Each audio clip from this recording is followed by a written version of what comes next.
Good morning.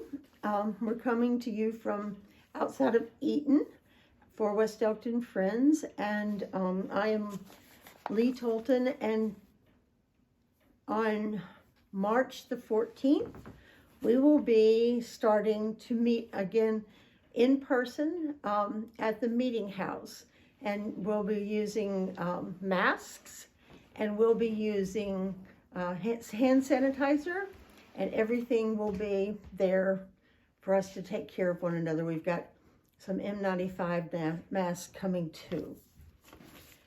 So this morning, I want us to think about what would have happened if we prayed.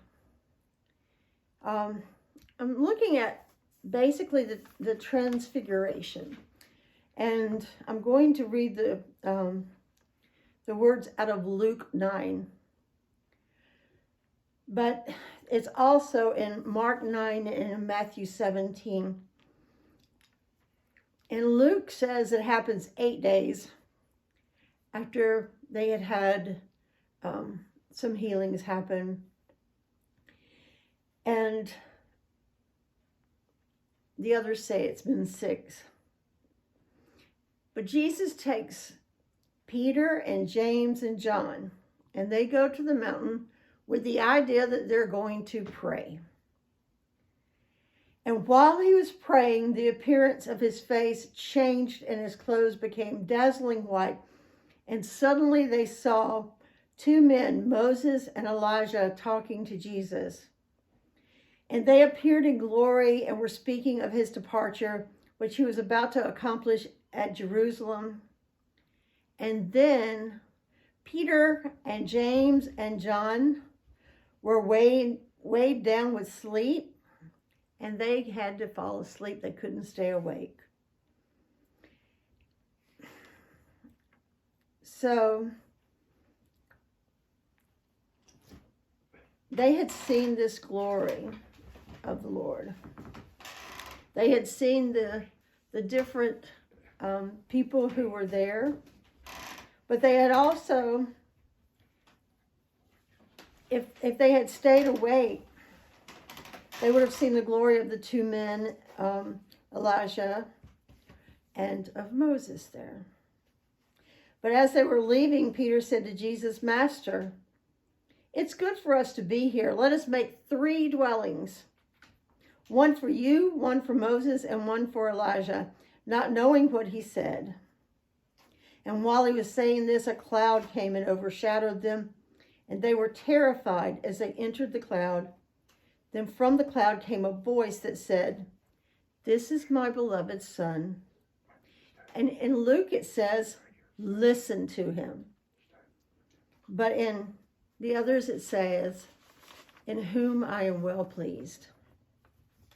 And they kept silent. And in those days, Jesus had asked them not to talk about it. And no one got to hear what they had seen.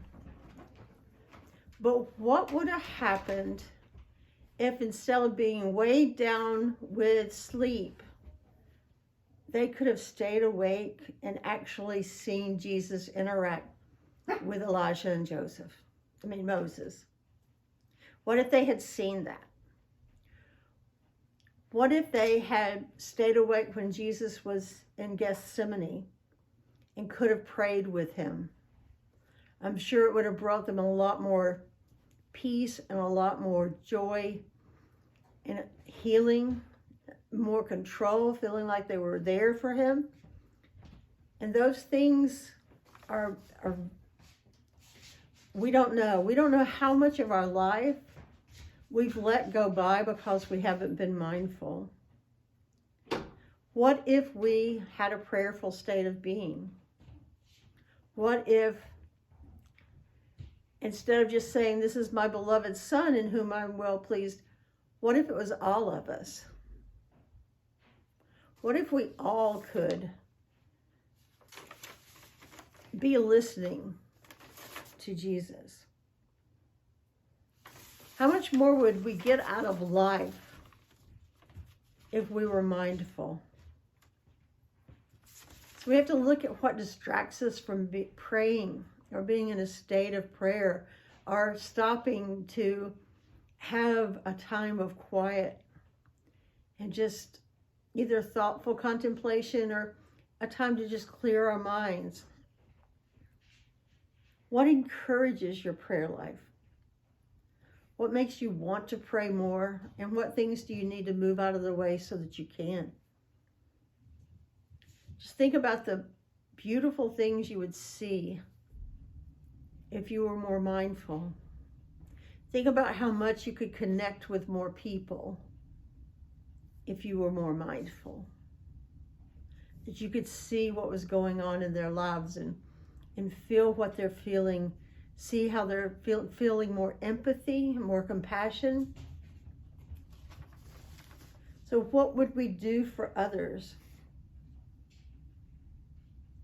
Now think about the relationship you would have with God.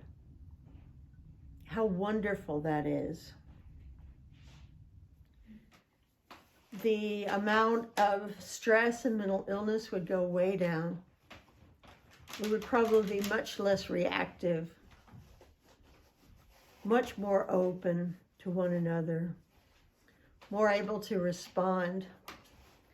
Sometimes the best thing to do is just to take a few deep breaths and close your eyes, and that can be a state of mindfulness and of prayer. We get inundated with fear, and our bodies start trying to deal with these distractions all around us. And sometimes when we're bored, we give ourselves a lot of distractions, or when we're hurting. Well, what if we were mindful and opened ourselves and let God heal us during those times? Could God address us? Could God say that we have processed this, that we are there with God? And who would you want to be transfigured with? I mean, transfiguration is like the other word for transformation, and we're told to be transformed and not conformed in this world. So how would we do that?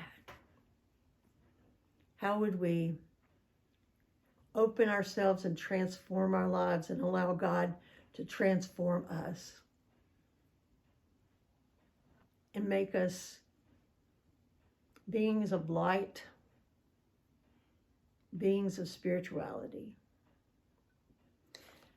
I'm going to read a poem that Ted Loder wrote out of Guerrillas of Grace. And it's Prayers for the Battle. I'm going to read it out of Kindle. Excuse me. So it might take a minute. Oh, no, it came right on. And the name of the poem is There Is Something I Wanted to Tell You. And it says, Holy One, there's something I wanted to tell you. But there have been errands to run and bills to pay and arrangements to make and meetings to attend and friends to entertain and washing to do. And I forgot what it is I wanted to say to you. And mostly I forgot what I'm about or why.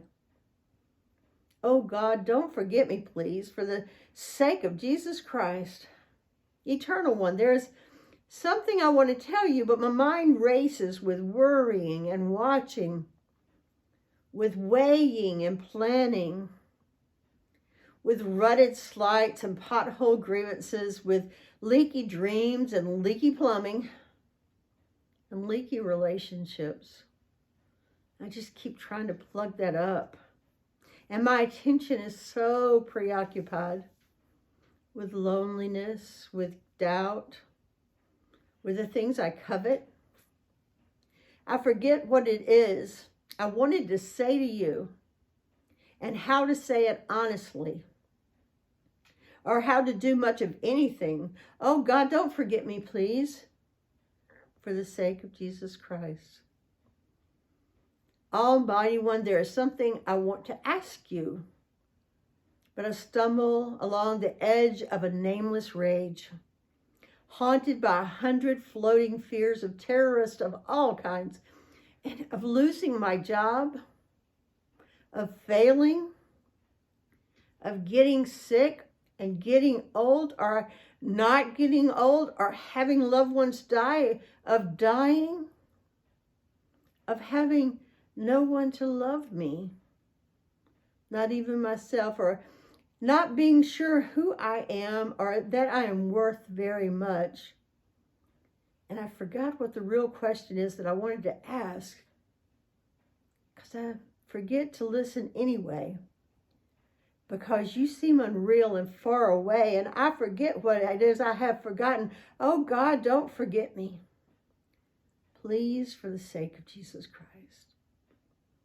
Oh Father and Mother in heaven, perhaps you've already heard what I wanted to tell you. What I wanted to ask is, forgive me. Heal me. Increase my courage, please. Renew in me a little of love and faith and a sense of confidence and a vision of what it might mean to live as though you were real and you mattered. And I mattered. And everyone was my sister and brother. What I wanted to ask in my blundering ways is, don't give up on me.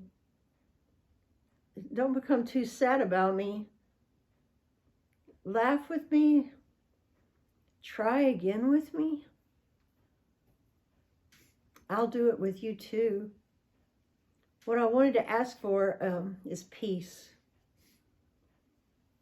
To want and work for more. For joy, enough to share.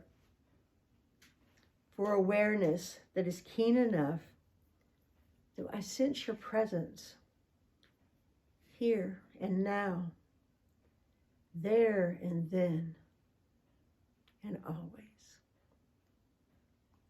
Thank you, and I hope you have a very blessed week.